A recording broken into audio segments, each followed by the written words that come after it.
knowledge and discernment that comes from God so that you can approve, test, try what is excellent.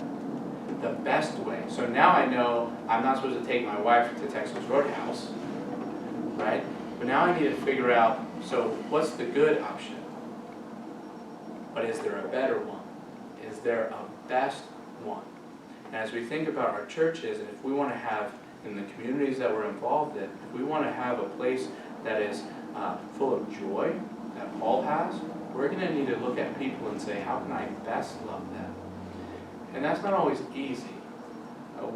We want to find, well, I can do this, and that may be good, but what Paul's asking is, but is it best? And if we would have communities that would rally around not what is good, but what is best, imagine how God would use that place, as he does through Paul, church at Philippi. He says, approve what is excellent. And then he goes on, and so be pure and blameless for the day of Christ. Paul doesn't expect the church to be perfect. Well, then what's pure and blameless? The word pure, I think some translation use the word sincere, and it comes from the Latin. It's two words, it's sin and sere. Not that I'm a language scholar, but, and it means without wax. That's probably the word origin, without wax. And it was common in the day, especially around Rome in this time, the pottery was very fine and very thin. And what would happen with some people, if they made a mistake or there was a flaw in the pottery, they would take some wax and they would fill in the cracks with wax, and they cover it up or paint it over or whatever.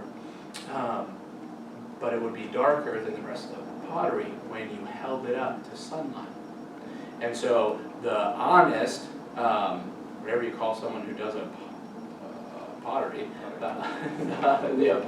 the honest potters, the salesmen, whoever's selling these things, right, would stamp their pottery, right, with sin sera, without wax.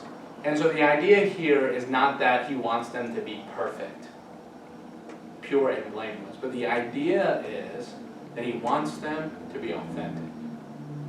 He wants their lives to be transparent.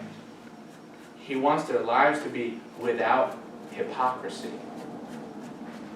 What's a love killer? Hypocrisy. What's a community killer? Hypocrisy. What's a joy stealer? Hypocrisy.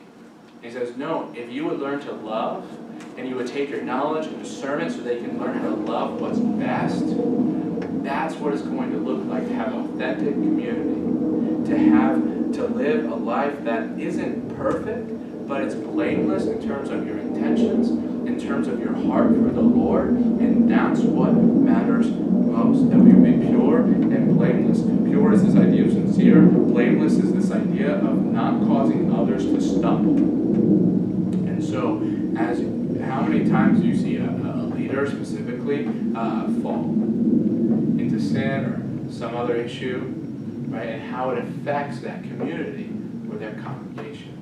And Paul's saying, if you would commit to love, if you would be looking for what's best, that's going to protect you, your reputation, but more importantly, the community as a whole, and the reputation of Christ. So he said, be blameless, live without hypocrisy, and don't cause others to stumble. And what's produced? Be pure and blameless for the day of Christ, filled with the fruit of righteousness that comes through Jesus Christ. Filled with the fruit of righteousness. You take the word fruit, and you go to Galatians 5, the fruit of the Spirit is this. What's the first one? Love. And this is why I think it's all connected here. What happens when we start to love like this? This is evidence of the Spirit at work. It's evidence of the Spirit working growth in your life and in the community.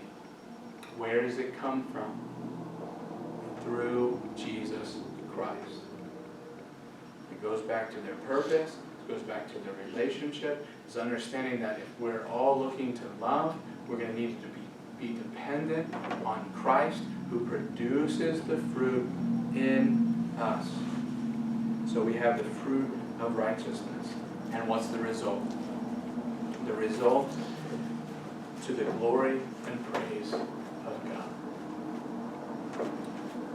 These are keys to having joy no matter the circumstance.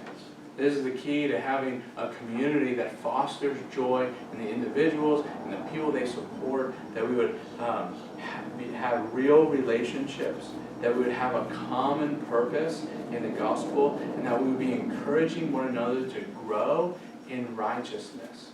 But understanding that that's not our work, that's the Lord's work.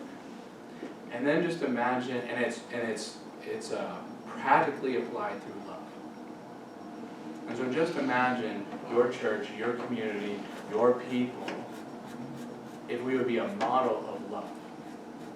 If we would be a model of love, it brings joy to the individuals within that community, but maybe more importantly, it results in the glory and praise of God. And the reason I think it's so important is because if you look around in our world today, there's a misunderstanding of what love looks like.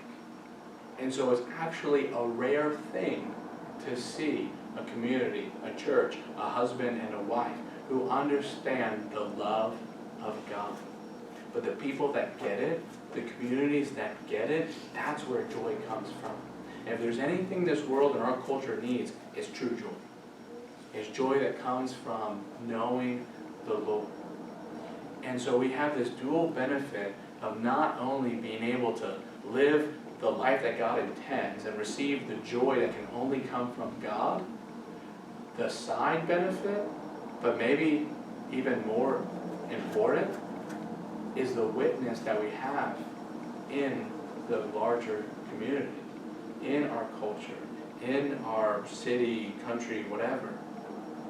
That as we do this right, as we live the way that Paul is encouraging the church at Philippi to live, we are a light of the gospel, because it's so odd to see people who are full of joy despite their circumstances, to see people who love each other even though sometimes they don't like each other, to find a community that's centered around one purpose of being, to live for God, and that continues to encourage one another to grow in the Lord.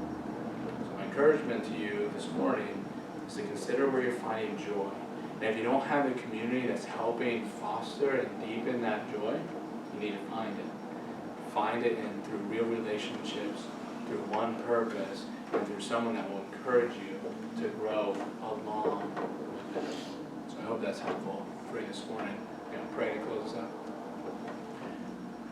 You are thankful as we just take a survey of the first few verses here of Philippians, that what you have for us is what's best for us, and that's the joy that comes with knowing you. Thankful that we're not called to live in isolation, that this isn't just about one individual here, but that you have gifted us with a church, with a community of believers who can know each other deeply, who can be thankful and praying and encouraging one another, that are founded and centered on the gospel, that we can be dependent on you, that you would help us give perspective and whatever we're going through, that we can use our circumstance as a light for the gospel, and that we would continue to find places and communities that would foster and spur us on to grow deeper in our love for one another, that we may always have your joy, and that we may be a light for you and your glory in this dark world. It's in your name we pray.